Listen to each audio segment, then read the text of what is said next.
Try this for 7 days. Live without personal identity and watch what changes. There comes a moment in every life when the soul grows tired, not tired of living, but tired of trying to live, tired of managing, correcting, defending, becoming. And when that weariness appears, it is often misunderstood.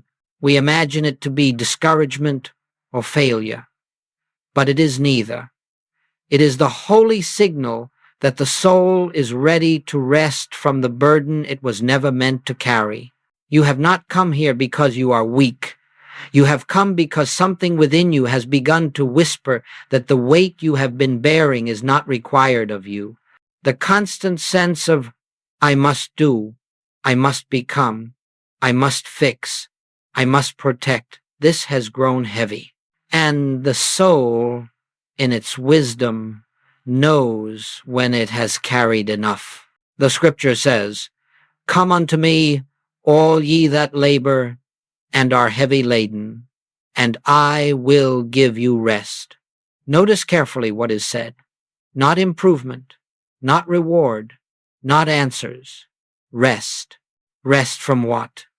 Rest from laboring under a sense of separation. Rest from the belief that life depends upon a personal self struggling to survive in a world it does not control. This is not an invitation to effort. It is an invitation to stillness, and stillness is not something you do. It is something you allow. The psalmist spoke of this when he wrote, Be still and know that I am God.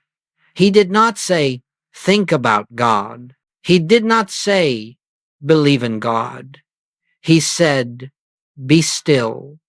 For in stillness, knowing arises without effort.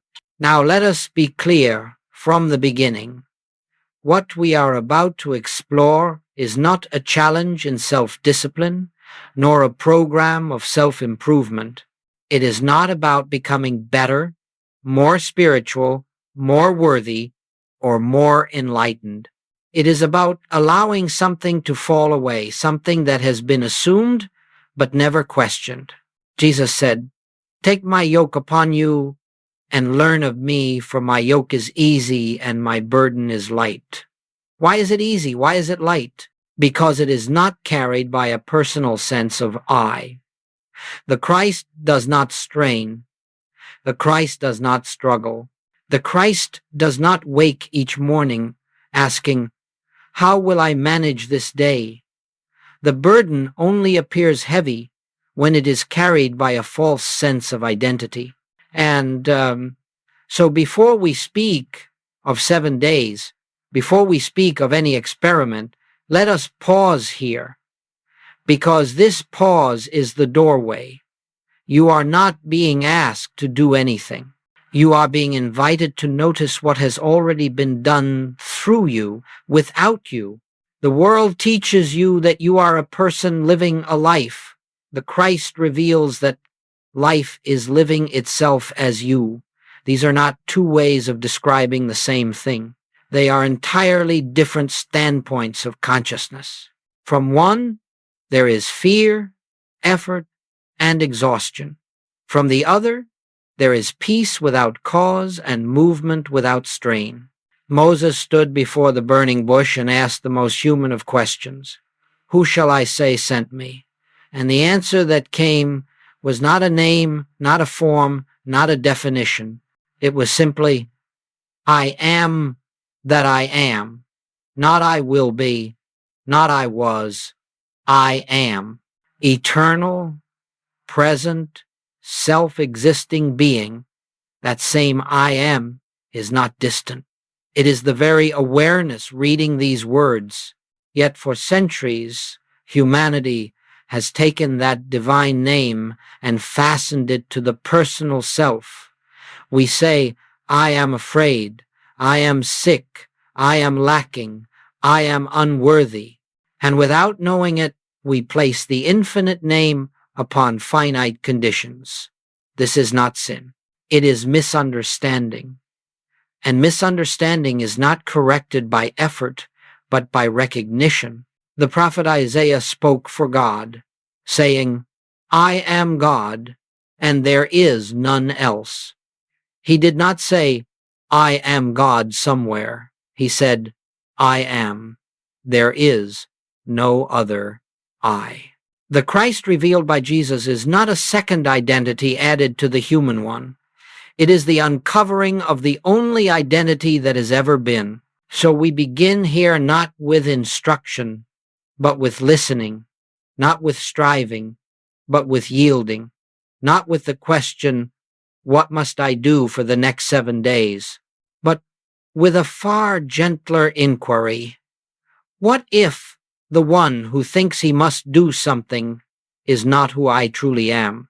If you feel a quiet easing as you hear this, do not analyze it. That easing is not emotional comfort. It is recognition beginning to dawn. It is the soul remembering something ancient, something it has always known but long forgot. You are not late. You are not behind. You have not failed. You are simply ready. And so we rest here for a moment, not as an exercise, not as a technique, but as a natural return. Let the words fall away if they wish. Let the mind relax its grip. For the Christ does not enter where it is invited loudly. It is revealed where the heart becomes still enough to notice. The Lord is in his holy temple. Let all the earth keep silence before him. That silence is not around you. It is within you.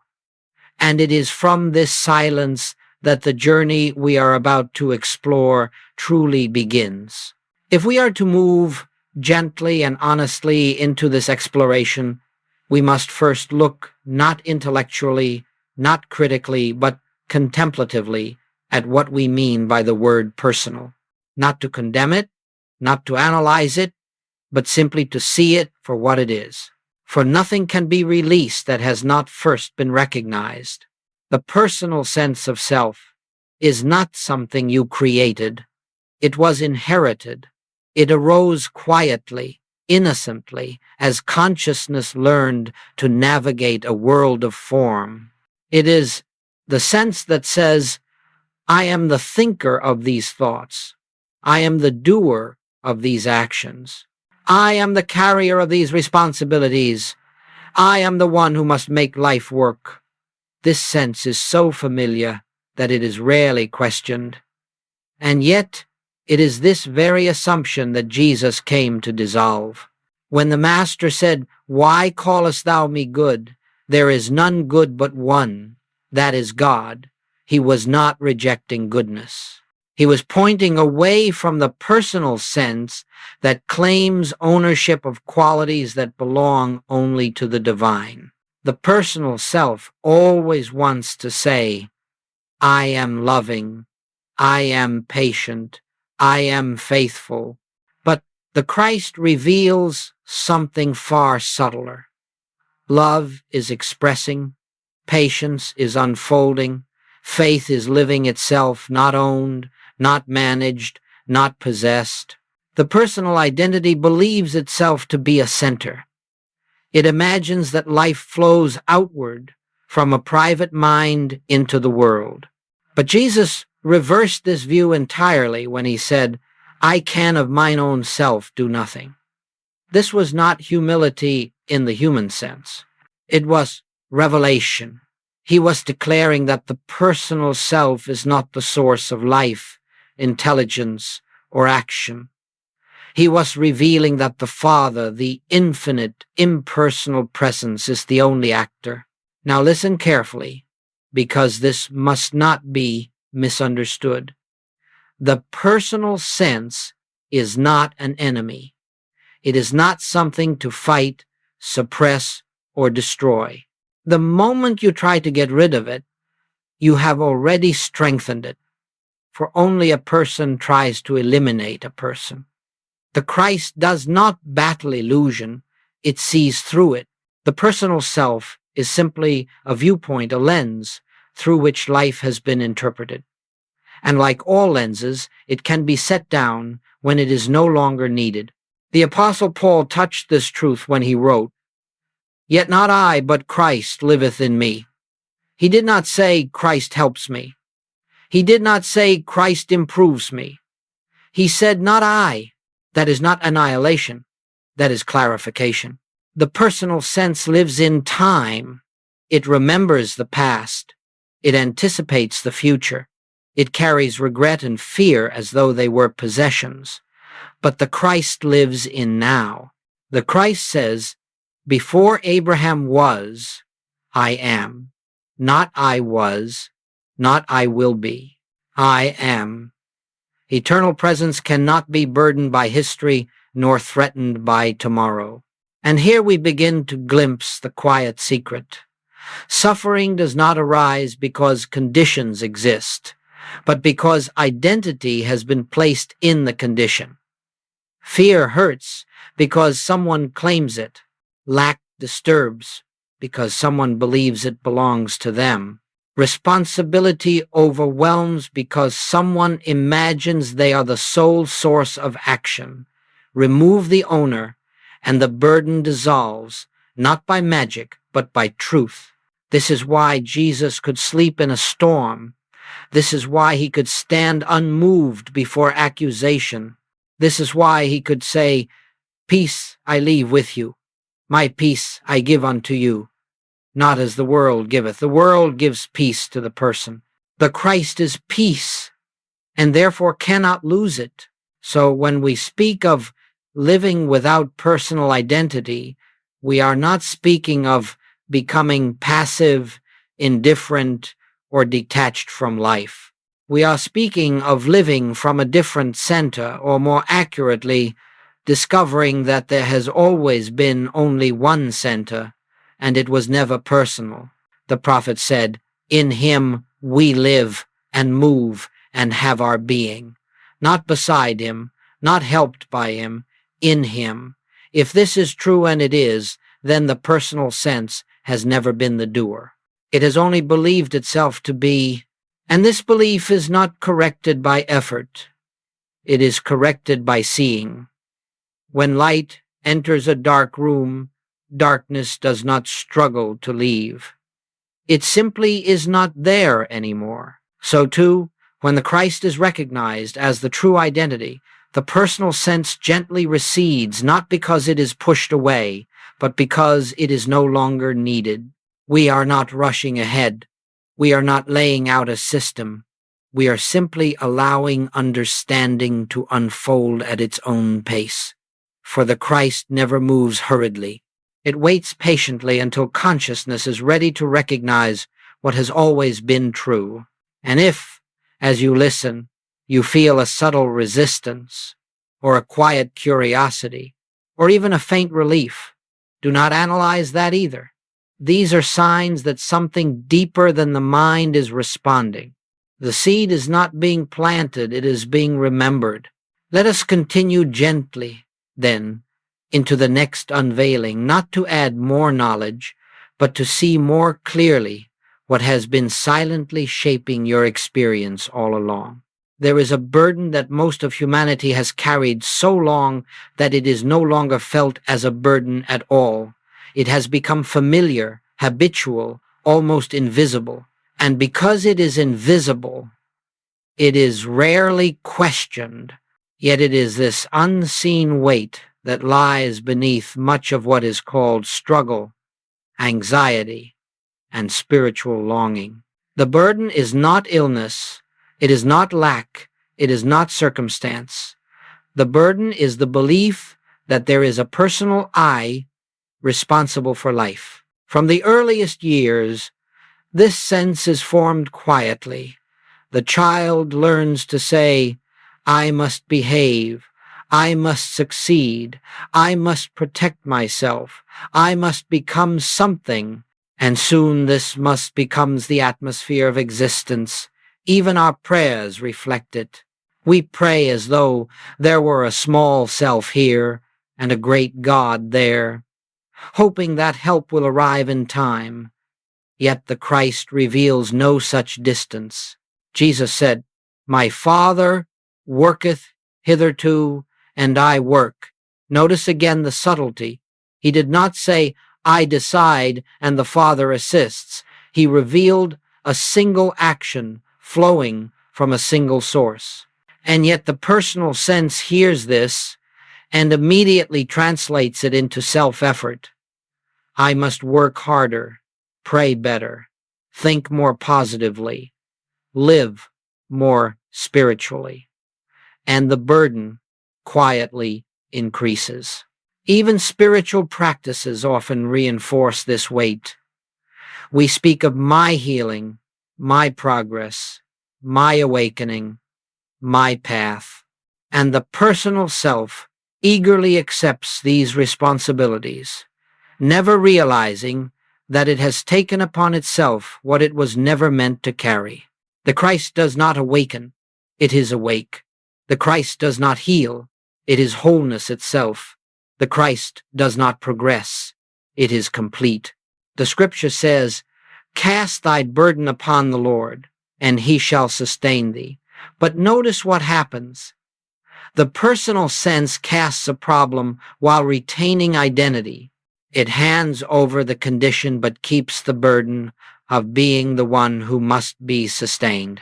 And so the burden remains only now spiritualized. Yet the Christ offers something far more radical. He does not offer to help the personal self carry the load. He reveals that the load was never yours. When Jesus said, "Take no thought for your life," he was not advising carelessness. He was unveiling a reality in which life is already being lived by a wisdom greater than personal thought. Look closely at your own experience.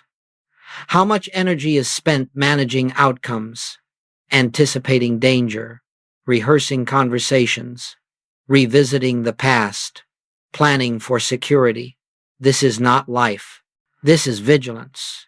And vigilance is the activity of a self that believes it stands alone. The prophet Isaiah spoke for God, saying, "I will go before thee and make the crooked places straight.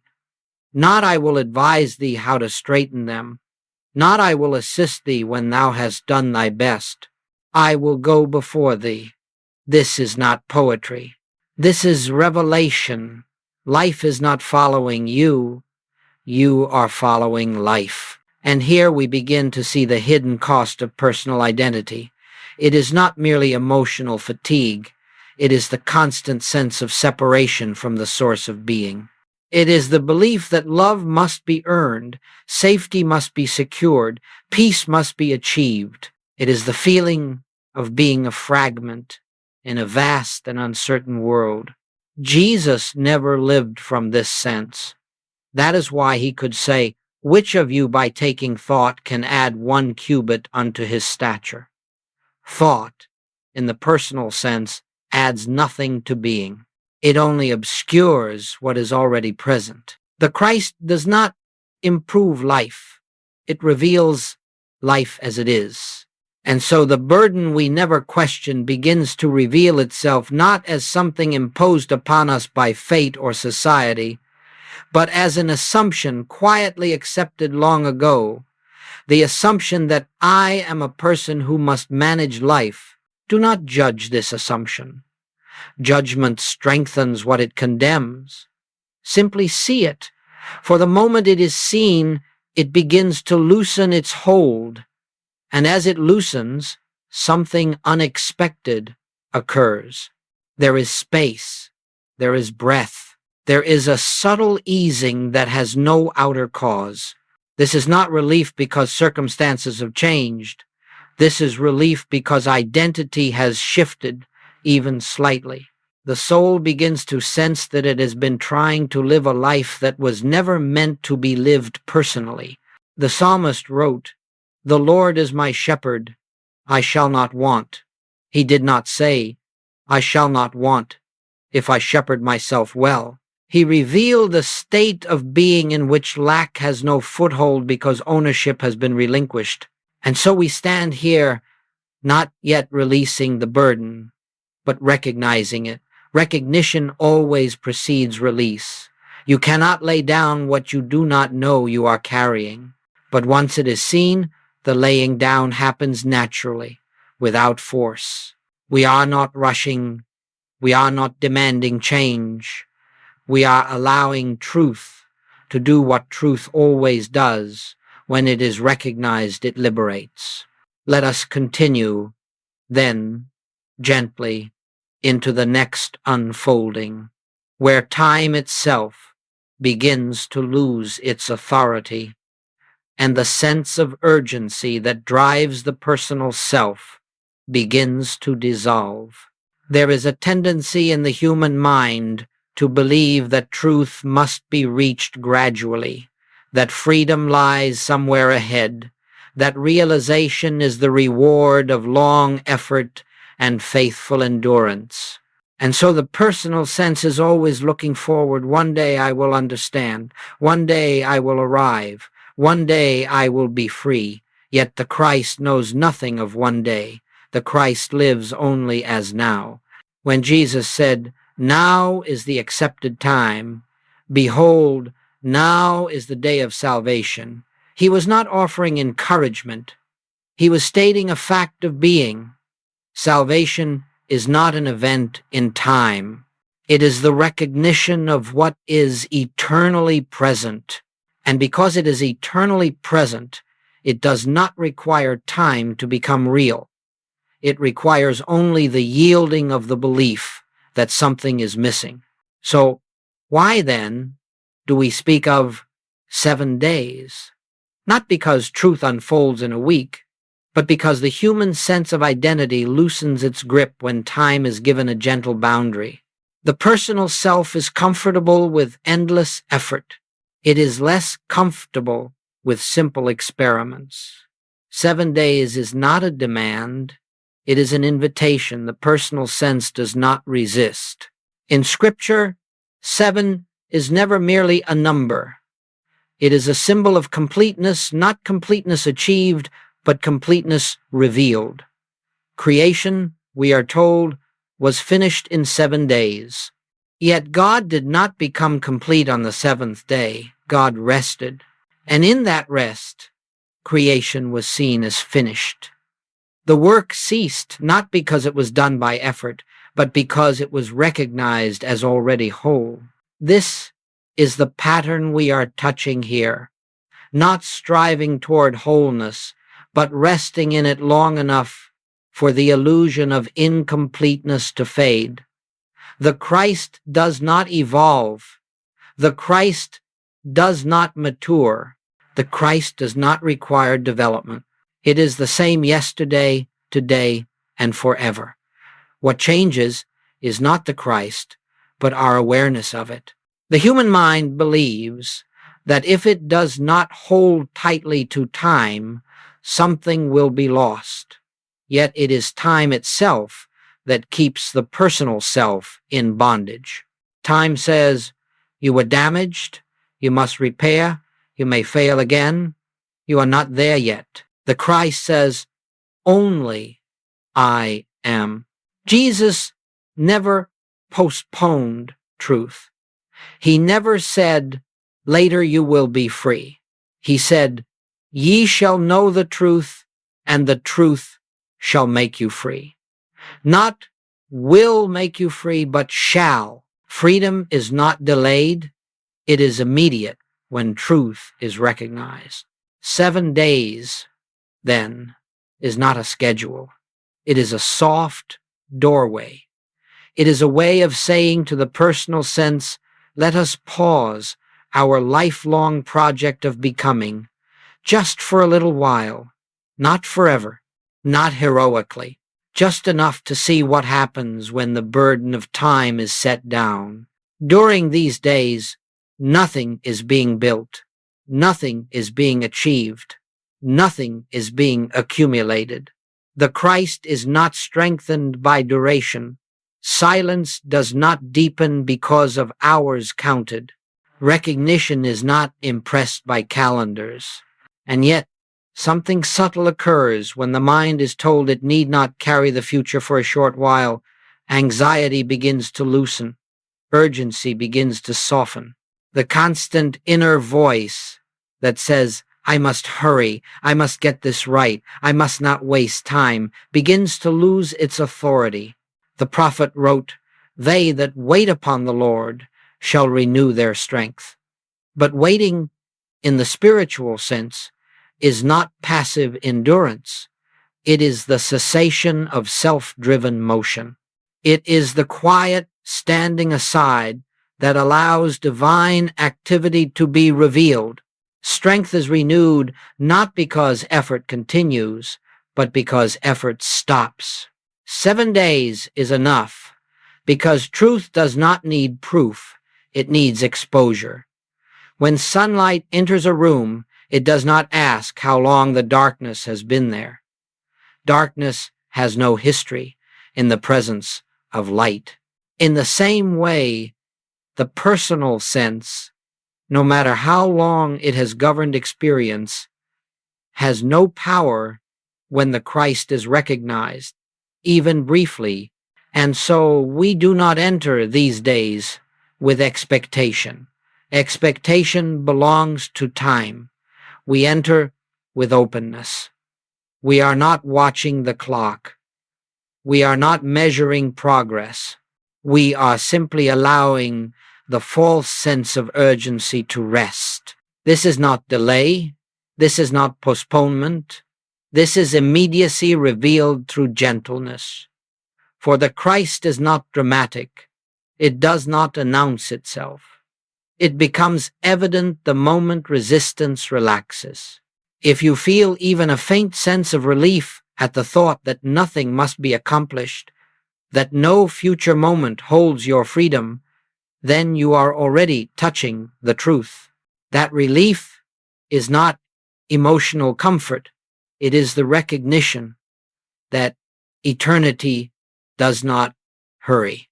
Let us continue now, not by planning what must be done, but by uncovering what has always been quietly present beneath the effort to do anything at all. Now we come to the heart of what is being offered, not as a method, not as a discipline, but as a quiet turning of consciousness. It must be said gently, for the mind is quick to misunderstand this point. What is before us is not something to be practiced in the usual sense. It is something to be ceased. The personal sense is always asking, what must I do? What must I apply? What must I remember? And the moment that question arises, the burden subtly returns. For the Christ is never reached by effort. Jesus did not say, strive to enter in. He said, the kingdom of God is within you. That which is already within cannot be attained by movement toward it. It can only be revealed by stillness. The experiment, then, is not to become more aware, but to stop interfering with awareness. It is not to control thought, but to withdraw belief from the thinker. It is not to improve life, but to cease identifying with the one who believes life needs improvement. Jesus revealed this when he said, consider the lilies of the field, how they grow. They toil not, neither do they spin. He did not praise them for their discipline. He did not instruct them to trust. He revealed a state of being in which trust is not practiced. It is natural because there is no sense of separation from the source of supply. The personal self believes it must hold life together. It believes that if vigilance relaxes, chaos will enter. Yet this belief has never been tested. It has only been assumed. And what we are touching here is the gentle testing of that assumption, not by force, but by release. To release does not mean to suppress thought. Suppression is effort. It means to see thought arise without granting it identity. A thought appears, perhaps fearful, perhaps urgent. The personal sense immediately says, this is my thought, and I must respond. But the Christ sees differently. The Christ sees thought as an appearance, moving through consciousness, not as a command. Scripture tells us, "Let this mind be in you, which was also in Christ Jesus." It does not say improve your mind. It does not say discipline your thinking. It reveals that there is a mind already present, a divine consciousness that does not react, does not fear, does not plan for its own survival. So the central principle is this: when something arises, fear, desire, responsibility, judgment, you do not rush to deal with it.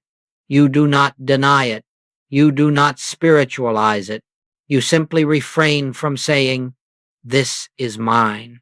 This is the moment where identity loosens. The personal self lives by ownership. It survives by claiming, "My problem, my body, my future, my mistake, my responsibility."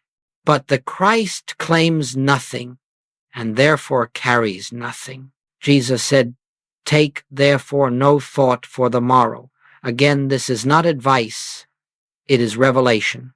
Thought for the morrow belongs to the belief in a future self that must be protected.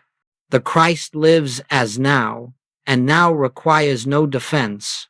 The experiment is not to stop thinking, but to stop believing that thinking is you. When thought arises, let it rise. When emotion appears, let it appear. But remain as the awareness in which these things come and go. This awareness does not comment, it does not judge, it does not act, and yet action flows naturally from it without strain. The Apostle Paul touched this when he wrote, "For it is God which worketh in you both to will and to do of his good pleasure. Not God assists your will, but God worketh in you." The moment this is recognized, effort loses its necessity. This is why we say the experiment is not doing, but releasing. Doing belongs to the belief that something is missing. Releasing belongs to the recognition that nothing has ever been absent. The Christ is not summoned by words. It is revealed the moment striving ceases. If the mind asks, "Am I doing this right?" that question itself reveals the personal sense at work, and there is no need to correct it. Simply see it. The seeing is enough. The light does not fight the shadow. It reveals it. And so we are not preparing techniques for the coming days.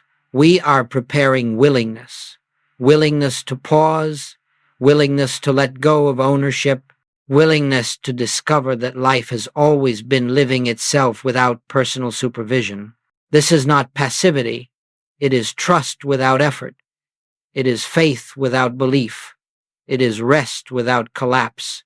It is the still confidence that comes when identity is no longer lodged in the one who thinks he must manage existence. We are not finished. We are only deepening. For what follows is not instruction but orientation, a way of being carried through the days without structure, without strain, without the need to succeed.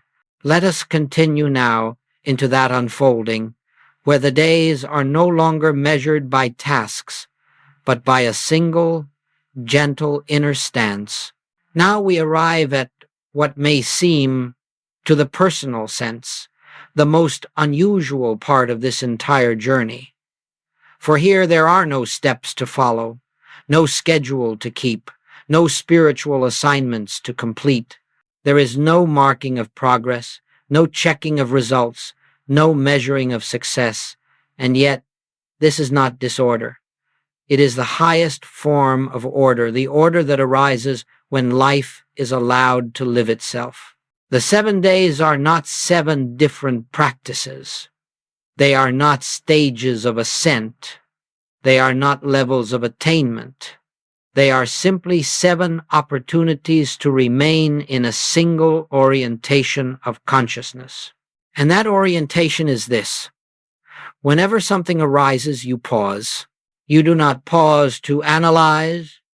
You do not pause to correct. You do not pause to make something happen. You pause because the Christ does not react. Reaction belongs to the personal sense. Recognition belongs to the Christ. When fear appears, and it may, you do not ask why it has come. You do not attempt to overcome it. You pause, and in that pause, something quiet but powerful begins to assert itself. You begin to sense that the awareness of fear is untouched by fear. When lack appears, perhaps as worry, perhaps as comparison, perhaps as concern for the future, you do not rush to affirm abundance. You do not argue with the appearance. You pause, and in that pause, the I that is aware of lack reveals itself as incapable of lacking. When responsibility presses in, when the mind says, I must handle this, I must decide this, I must carry this, you do not resist responsibility. You pause, and in that pause, you may begin to feel that something deeper is already moving, already unfolding, already acting without strain. Jesus lived entirely from this orientation. That is why he could say, the Father that dwelleth in me, he doeth the works. He did not say this after prayer. He did not say it after success. He said it as a statement of fact. It was his standpoint of being. And so, during these days, you are not attempting to live differently. You are allowing yourself to notice that life has always been living you. The pause is not an interruption of activity. It is a withdrawal of false ownership. You may pause in the midst of conversation. You may pause while walking. You may pause while making decisions. The pause need not be visible. It is inward. It is the gentle refusal to immediately say, this is my problem, or this is my responsibility to solve. The prophet wrote, stand still and see the salvation of the Lord. Not do something, not figure it out, but stand still. For salvation is not achieved by motion. It is revealed when motion ceases to be driven by fear. These 7 days are not about maintaining continuous awareness. The personal sense cannot do that, and attempting it only strengthens it. Awareness is already continuous. What falls away is the belief that awareness must be maintained by effort. You may forget. You may react. You may become involved in thought and emotion. This does not undo anything. The Christ is not offended by human reactions. The moment you remember, you pause again. There is no failure here, because there is no goal. Day 1 does not differ from day 7. The Christ does not gradually appear. It is either recognized or it is not. But recognition may flicker at first, brief, subtle, almost unnoticed. That is enough. A single moment of true recognition outweighs years of effort. Jesus compared the kingdom of God to leaven hidden in meal. It does not announce itself. It does not hurry. It works silently until the entire substance is changed. So too, this orientation works beneath the surface of consciousness, unnoticed by the personal sense, yet profoundly effective. And as these days pass, something curious may happen. You may begin to notice that pauses arise on their own, not because you remember to pause, but because something deeper remembers itself. This is not discipline. This is grace. You may also notice that life continues to function. Decisions are made, words are spoken, actions occur, and yet there is less strain, less urgency, less sense of personal pressure. This is the Christ, revealing its nature not as withdrawal from life, but as effortless participation in it. The scripture says, "Except the Lord build the house, they labor in vain that build it." This is not condemnation, it is compassion. It is the unveiling of a simpler way of being, where life is not constructed by personal will, but revealed by divine intelligence. And so, these 7 days are not something you carry. They carry you. You are not watching yourself closely. You are not monitoring progress. You are simply allowing the habit of personal ownership to loosen its grip, one pause at a time. We will go deeper still. For as ownership loosens, language itself begins to change. The way the word I is felt begins to shift, and with that shift comes a profound unveiling of identity. Let us move now into this next recognition where the words, "This is not mine," need not even be spoken, because truth has begun to speak for itself. As the pause becomes more familiar, something subtle begins to occur. You may not notice it at first, for it does not announce itself. There is no moment when a voice declares, "Now you have released personal identity." Instead, there is a quiet lessening of ownership. Thoughts still appear, emotions still move, circumstances still unfold, but they no longer carry the same weight. They no longer feel so personal. This is the beginning of identity withdrawal. Not withdrawal from life, but withdrawal from the belief that life belongs to a personal self. At first, the mind may try to cooperate by forming statements. "This is not mine. I give this to God. I release this." But these words, though sincere, are not yet the reality. They are attempts by the personal sense to manage its own disappearance. And the Christ does not disappear by being managed. The deeper release happens without language. It happens when awareness simply remains as awareness and ownership is not claimed. A thought arises, perhaps fearful. In the past, it would have been instantly adopted. My fear, my anxiety, my concern. Now, something different happens. The thought is seen, and because it is seen, it is not owned.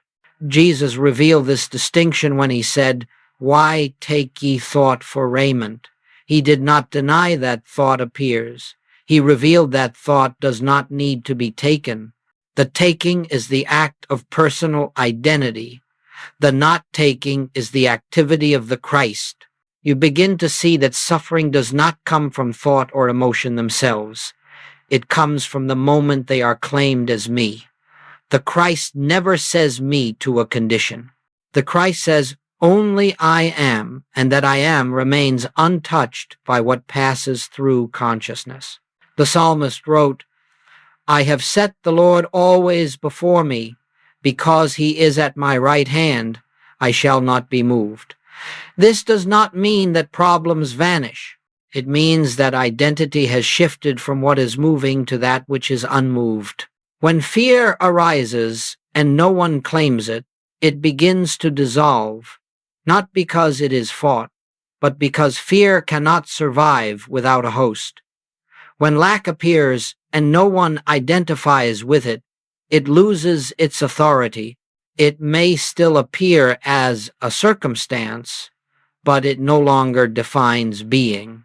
This is why Jesus could say, "In the world ye shall have tribulation, but be of good cheer, I have overcome the world." He did not overcome the world by changing circumstances. He overcame it by not identifying with it. The world can only trouble the one who believes he belongs to it. As this recognition deepens, language itself begins to soften.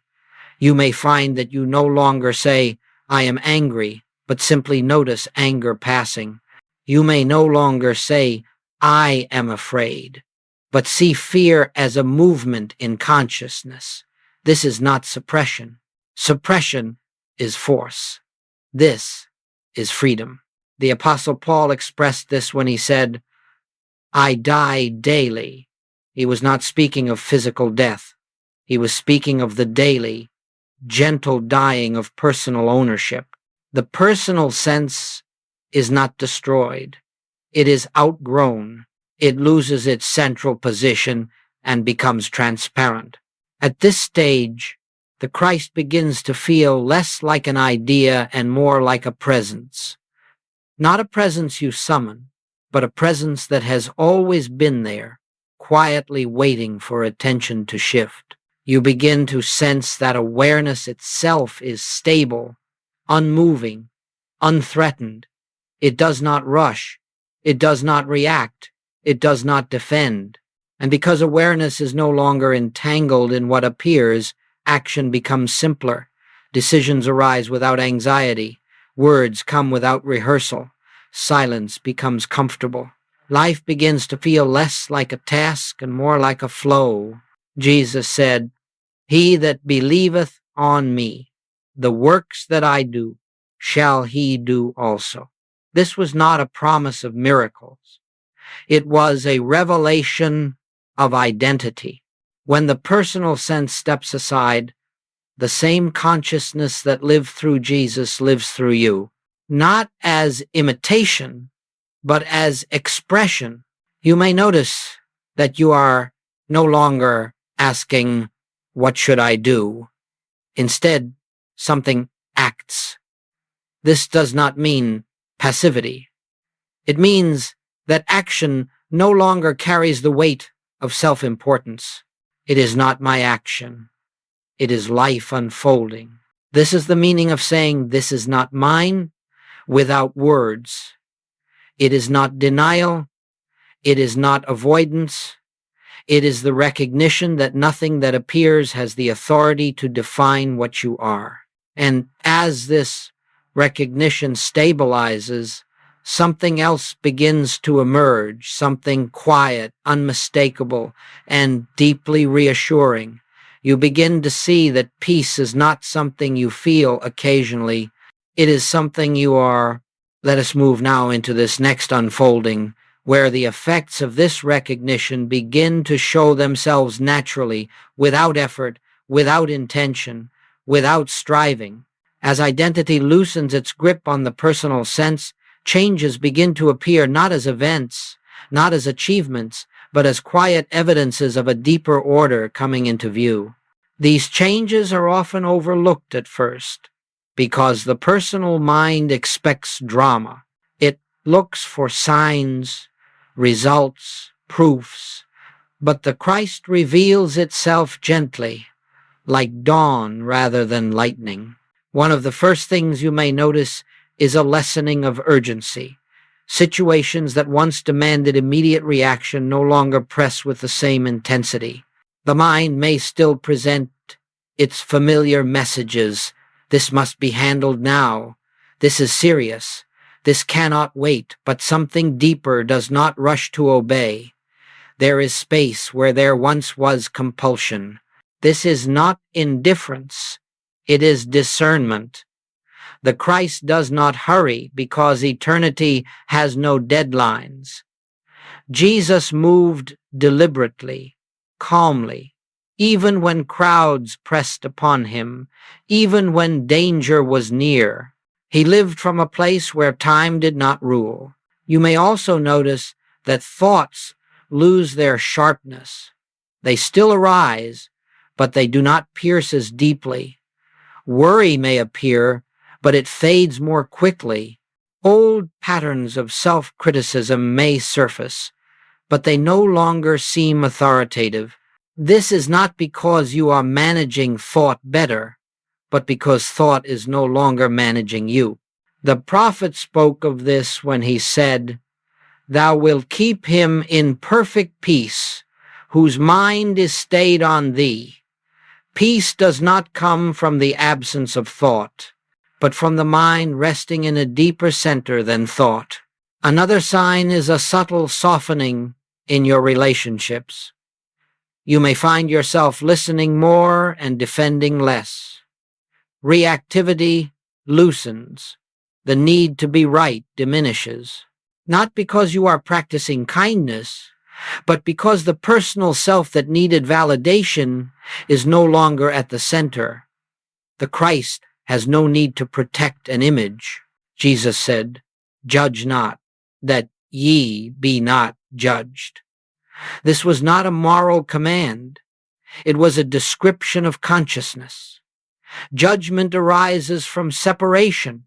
When separation dissolves, judgment has no foundation. You may also begin to notice moments of peace that have no explanation.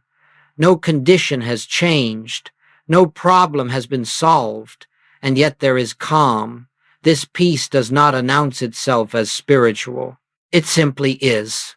It arises because the false claimant of experience has stepped aside, and the true identity stands revealed. At times, the personal sense may become uneasy when these changes occur. It may whisper, "Something is wrong. You are not taking things seriously enough." But seriousness belongs to fear. The Christ is deeply attentive, yet utterly untroubled. The Scripture says, "The peace of God, which passeth all understanding, shall keep your hearts and minds." Notice again, peace keeps you. You do not keep peace. When identity rests in the Christ, peace is not something you practice. It is something that guards consciousness naturally. You may also notice that effort begins to feel unnecessary in certain areas. Tasks are still performed, but without strain. Decisions arise without inner debate. Even challenges may appear less threatening, not because they have vanished, but because the one who once felt threatened is no longer in charge. This is not detachment from life. It is intimacy with life, free of fear. The Christ does not stand apart from experience. It stands within it, untouched. It is important not to grasp at these signs. The personal sense will attempt to claim them. I am more peaceful now. I am progressing. The moment that happens, the burden tries to return. Simply let the signs be what they are, evidences, not goals. Jesus never told his disciples to look for signs within themselves. He pointed always to the Father within, knowing that when attention rests there, all else aligns naturally. These early changes are not the purpose of the journey. They are its fragrance. The purpose is not improvement of experience, but clarification of identity. And as identity continues to clarify, something deeper and more practical begins to unfold. For the Christ is not only peaceful, it is intelligent. It does not merely soothe, it guides. And as recognition stabilizes, you may begin to sense that life is not something you must navigate, but something that knows exactly how to move. Let us turn now to this next realization, where the Christ ceases to be an inward concept and begins to function as the living intelligence of your daily life. There comes a moment often unnoticed when the Christ ceases to be something you think about and begins to be something you live from. It does not arrive with announcement. It does not declare itself as realization. It simply begins to function. And this is how you know it is real. Up to this point, much of what we have touched may have felt inward, subtle, almost hidden. But the Christ is not an abstraction. It is not a mystical idea meant only for quiet moments. It is the living intelligence of being, and when it is recognized, it naturally expresses itself in the ordinary movements of life. Jesus never separated spirituality from practicality.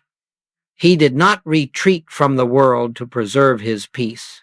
He walked among crowds, answered questions, faced conflict, traveled long distances, and yet remained unmoved. Why? Because he was not living as a person navigating circumstances, he was living as the Christ through which circumstances unfolded.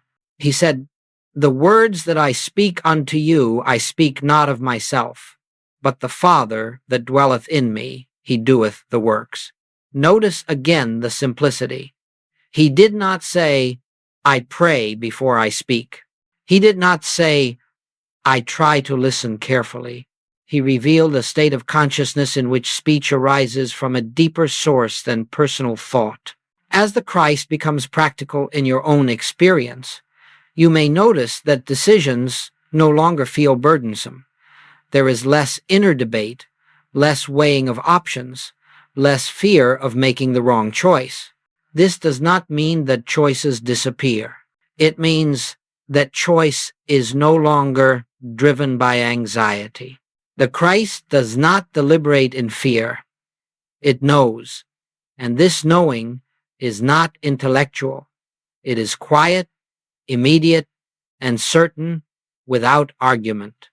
You may find yourself acting without rehearsing, responding without planning, moving without strain. This is not recklessness, it is alignment. The prophet said, "I will instruct thee and teach thee in the way which thou shalt go. I will guide thee with mine eye." Not with pressure, not with urgency, with vision. Guidance does not shout. It reveals. At this stage, prayer begins to change. You may find that you are no longer asking for answers. You are no longer pleading for direction. You are resting in a listening that has no words.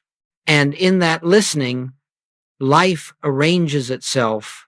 Jesus demonstrated this repeatedly. When faced with hunger, he did not worry about supply.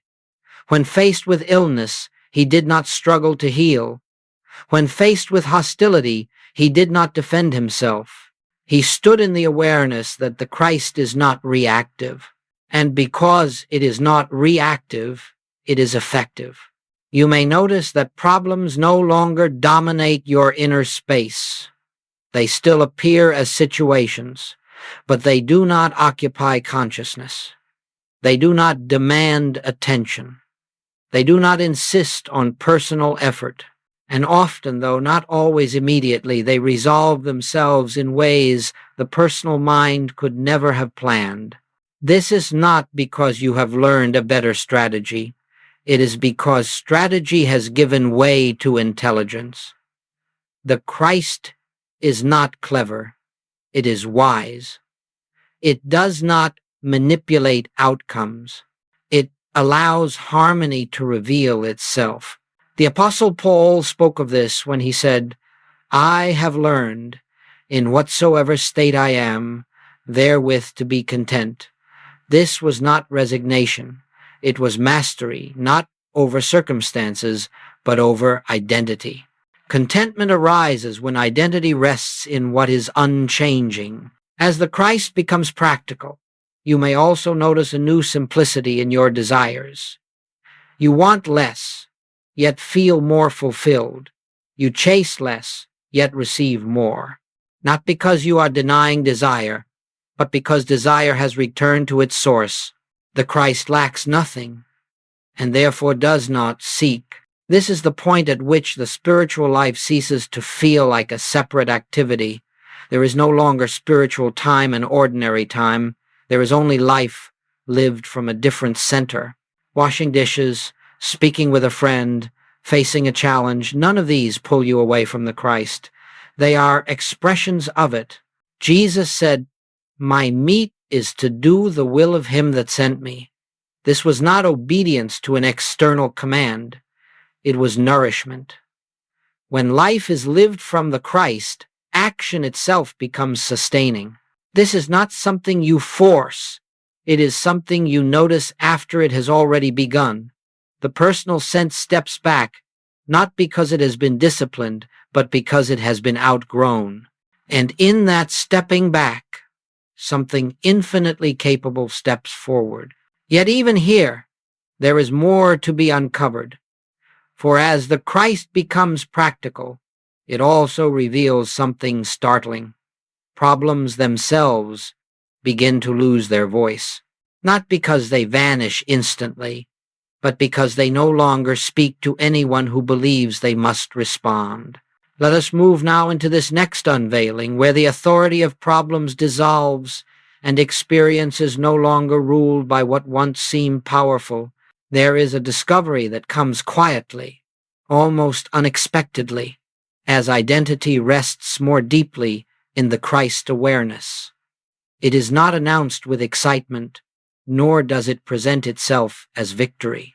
You simply begin to notice that problems no longer speak with the authority they once held. They may still appear, but they do not command attention. They no longer dictate the state of consciousness. This is not because problems have disappeared. It is because their audience has changed.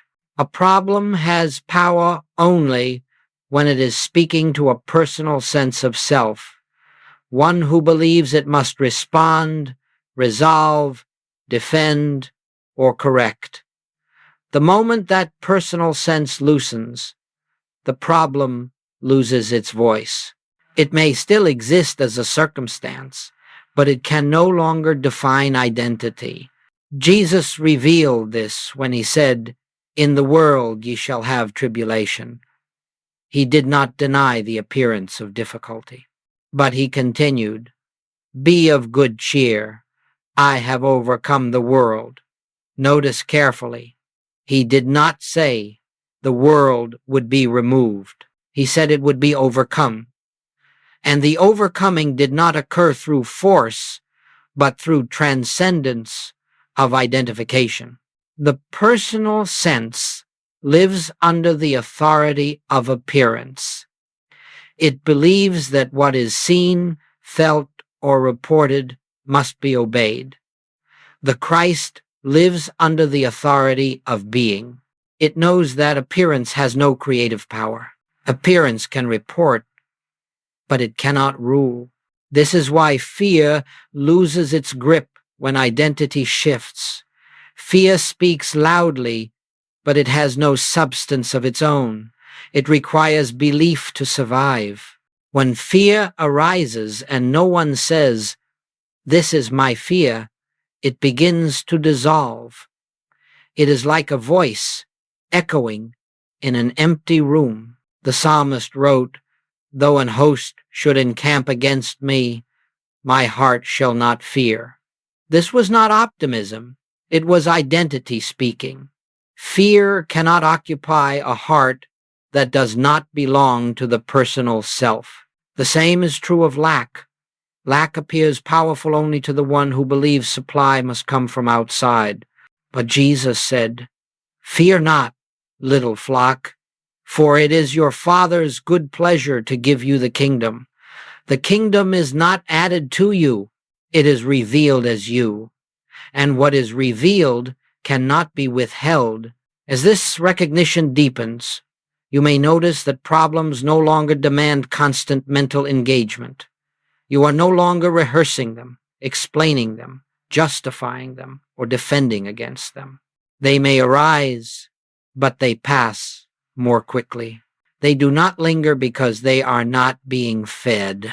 The Apostle Paul spoke of this when he said, "We look not at the things which are seen, but at the things which are not seen." He did not mean denial of appearance. He meant that identity no longer rests there.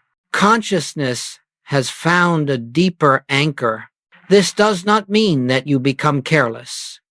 On the contrary, action becomes clearer and more effective.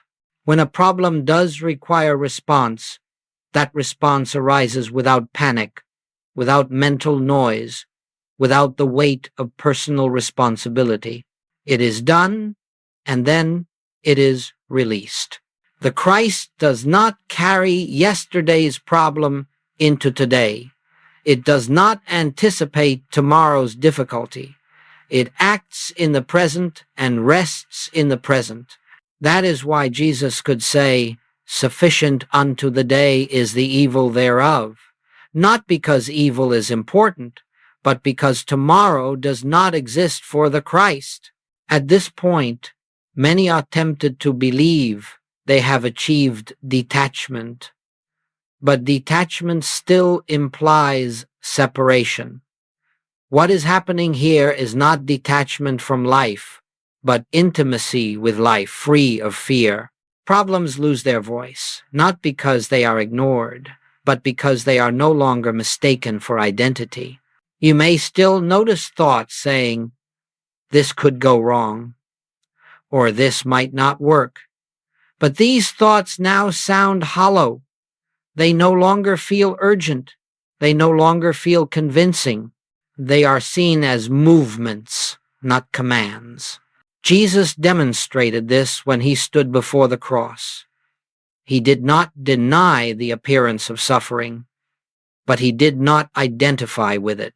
He said, "Father, into thy hands I commend my spirit." He placed identity where no problem could reach it. And this is the great turning point. When problems lose their psychological authority, life ceases to feel like a battlefield. You are no longer defending peace. Peace becomes the ground on which everything stands.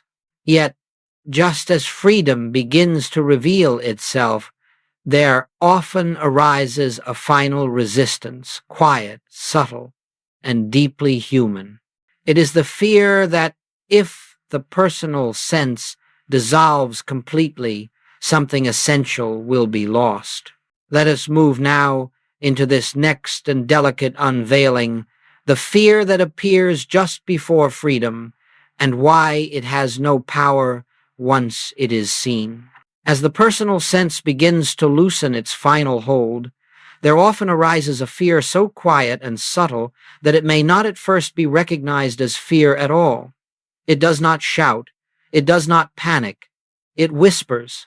And what it whispers is this: if I am not here, who will take care of my life? This fear is not a sign of failure. It is not a step backward. It is the last defense of a sense of self that has believed for a very long time that it was necessary.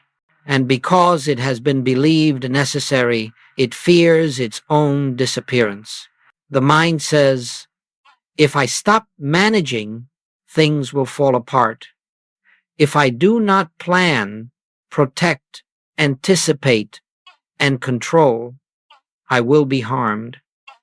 But this fear has never tested its own assumption. It has only repeated it.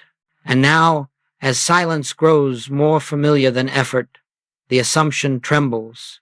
Jesus encountered this fear in the wilderness when the voice said, "If thou be the Son of God, if you truly are what you claim to be, prove it, demonstrate it, defend it, secure it." But Jesus did not respond with proof. He did not respond with defense. He responded with truth. Man shall not live by bread alone, but by every word that proceedeth out of the mouth of God.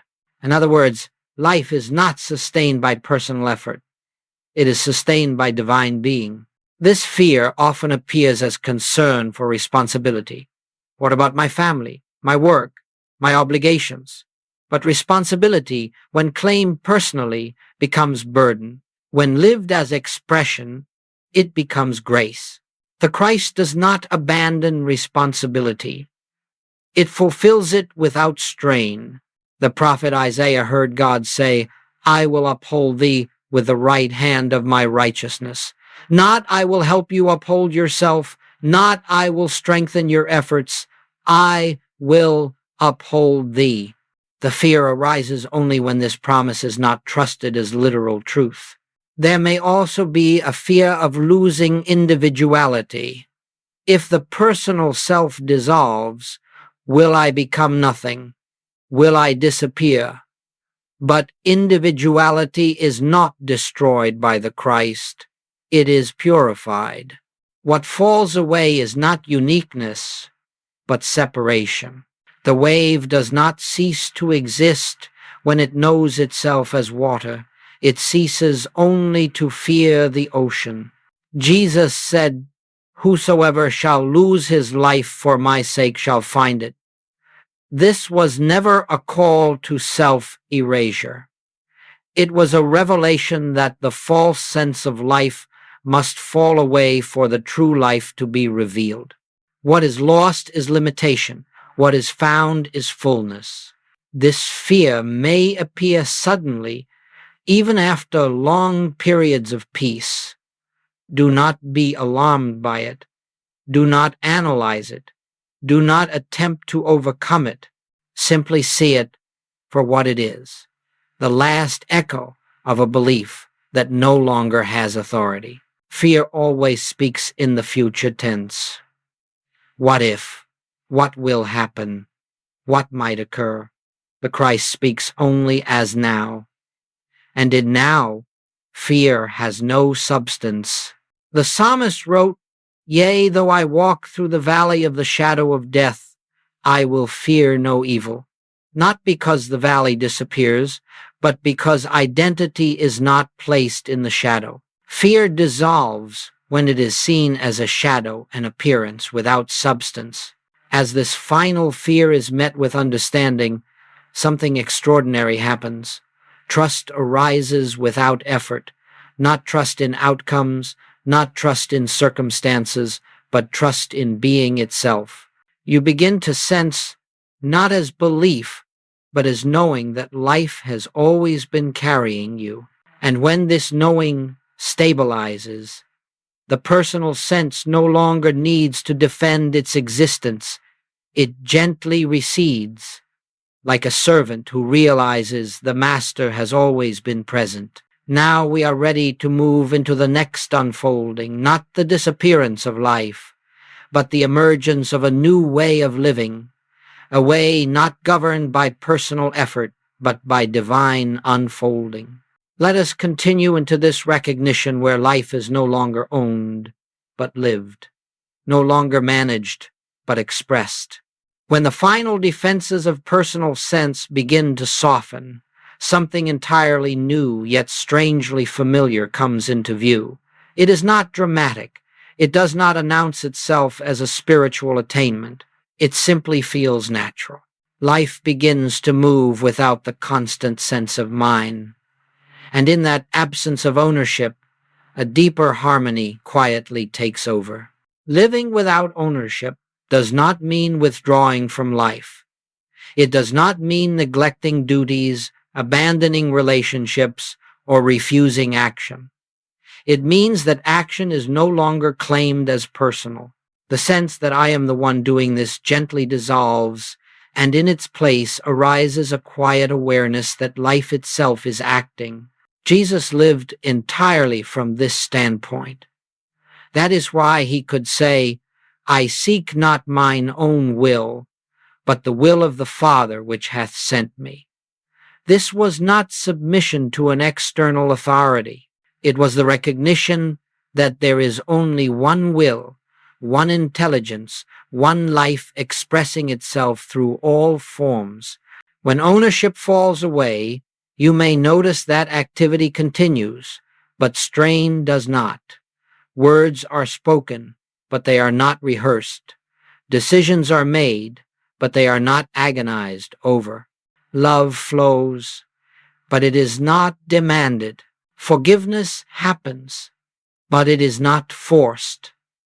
The Christ does not try to be loving. Love is its nature. The Apostle Paul touched this mystery when he said, "For me to live is Christ." He did not say, "Christ helps me live."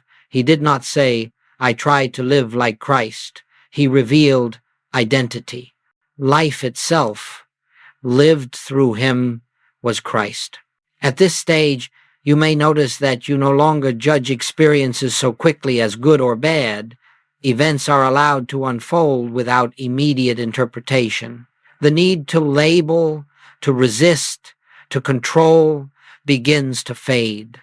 Not because you have disciplined yourself, but because the one who needed to control is no longer in command. Jesus said, "Judge not according to the appearance, but judge righteous judgment." Righteous judgment is not evaluation, it is clarity. It sees without distortion because it does not see from fear. Living without ownership also means that praise and criticism lose their sting. When praise comes, it is received lightly. When criticism comes, it passes through without lodging. The Christ does not inflate under praise, nor does it diminish under blame. It knows itself apart from both. This is why Jesus could remain silent before accusation. Silence was not strategy, it was identity. There was no personal self to defend. You may begin to notice that even prayer changes form. There is less asking, less explaining, less pleading. Prayer becomes communion rather than request. It becomes a resting in the awareness that the Father knoweth what things ye have need of before ye ask him. Needs are not met by petition, but by recognition. As ownership dissolves, trust becomes effortless. Not trust that things will turn out a certain way, but trust in the unfolding itself. You may not always know what comes next, but you no longer feel endangered by not knowing. The future loses its threat because identity is no longer projected into it. The prophet wrote, "The steps of a good man are ordered by the Lord." Ordered does not mean controlled. It means harmonized. Life begins to feel guided, not because guidance is sought, but because resistance has fallen away. This is the beginning of Christed living, not perfection of behavior, but transparency of identity. You still experience human feelings, but they do not define you. You still move through the world, but you are not bound by it. You still act, but action no longer carries the weight of self-concern. And perhaps most quietly of all, you begin to sense joy without reason, peace without cause, love without object. These are not emotions generated by circumstance. They are qualities of being revealed when the false claimant of life steps aside. Jesus said, "My joy I give unto you." Not joy caused by success, not joy dependent on conditions. My joy, the joy of being itself. Yet even here, the journey does not end. For as Christed living stabilizes, something further unfolds, a deeper understanding of why this truth was not always spoken openly, and why it emerges only when consciousness is ready. Let us move now into this final unveiling, where we see why this teaching waited, and why it comes now, quietly, without demand, to those who are prepared to hear it. There is often a question that arises quietly in the heart of the sincere seeker, though it is not always spoken aloud. If this truth is so simple, so liberating, so natural, why was it not taught openly? Why was it hidden beneath parables, symbols, doctrines, and centuries of misunderstanding?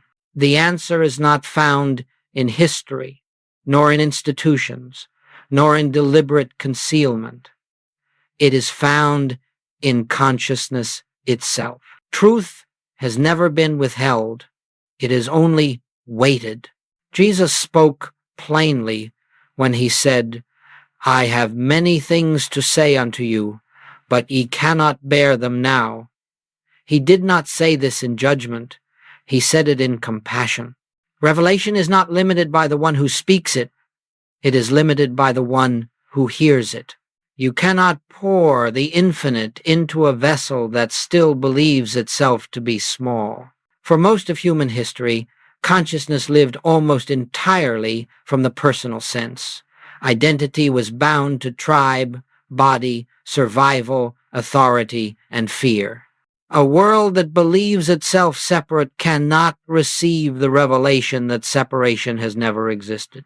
A mind that clings to personal power cannot hear that power has never belonged to a person. This is why Jesus spoke in parables, not to confuse, but to protect. Unto you it is given to know the mysteries of the kingdom of God, he said, but to others in parables. Parables bypass the intellect. They wait patiently in consciousness until understanding ripens. The Christ teaching the end of personal sense, the revelation of the I am as the only identity, appears dangerous to the personal mind, not because it harms, but because it dissolves illusion. The personal self fears nothing more than its own irrelevance. And so, throughout history, this truth was misunderstood, resisted, softened, or transformed into doctrine. Religion, in its sincerity, did the best it could with the consciousness available.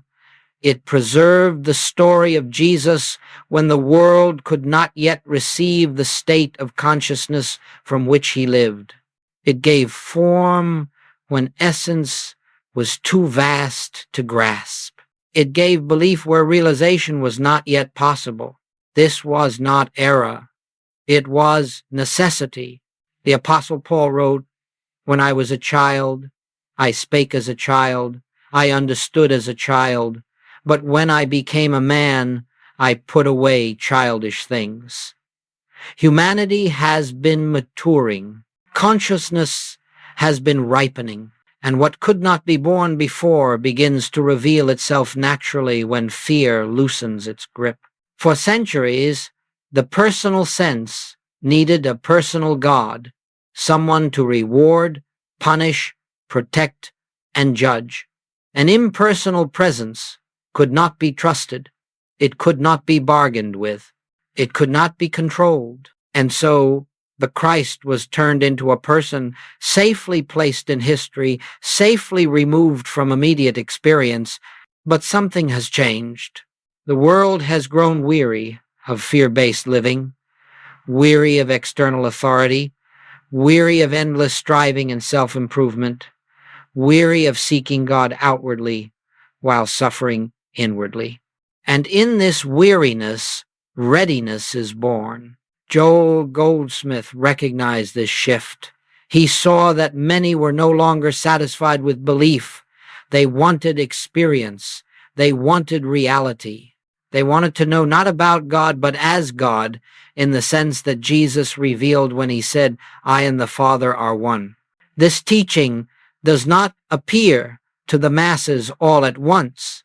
It appears quietly, individually, when the soul is prepared. It is never forced. It is never advertised. It is recognized. You did not find this because you searched correctly. You found it because something in you was ready to remember. Jesus said, "No man can come to me except the Father which hath sent me draw him." This drawing is not physical. It is consciousness calling itself home.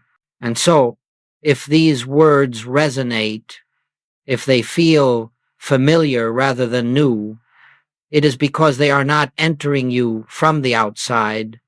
They are being recognized from within. The Christ has always been present. Only the readiness to see it has been unfolding.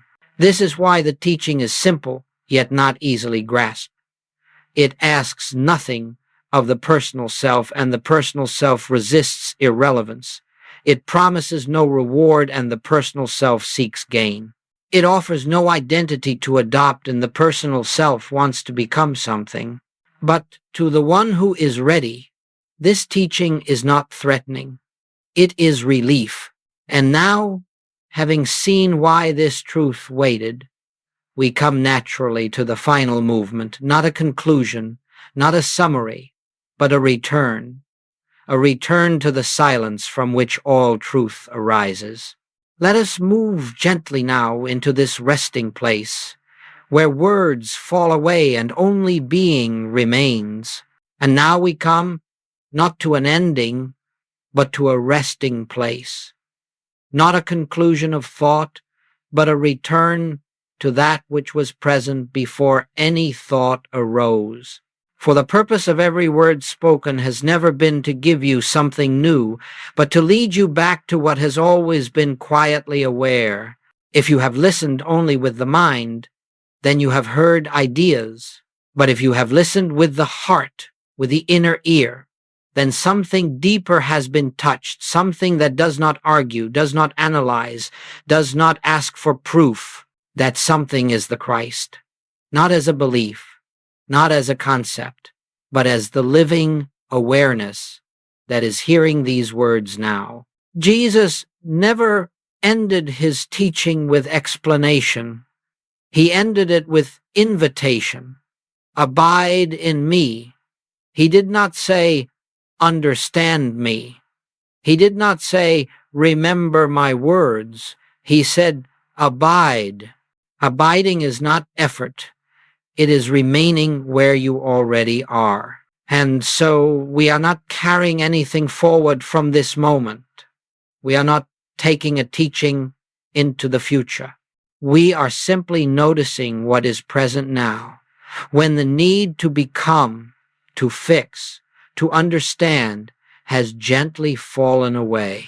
The personal sense may ask, what should I do with this? But the Christ does not ask that question. The Christ rests, and in resting, it lives. The prophet Elijah did not find God in the wind, nor in the earthquake, nor in the fire, but in the still, small voice. That voice is not sound, it is presence. It is the quiet certainty of being that requires no words to affirm it. Let the words now recede. Let them dissolve into the silence from which they came. Nothing has been added to you. Nothing has been taken away. Only a false weight has been loosened, perhaps only slightly, perhaps just enough to breathe more freely. You are not a seeker of God. You never were. You are an expression of God, appearing as form, moving as life, aware as consciousness. The I that says I am is not personal. It is the same I that spoke from the burning bush, the same I that spoke through Jesus, the same I that has always lived as you. There's nothing you must remember from this moment. There's nothing you must practice. The Christ does not require maintenance. It reveals itself whenever attention rests rather than strives. And if tomorrow you forget, nothing is lost.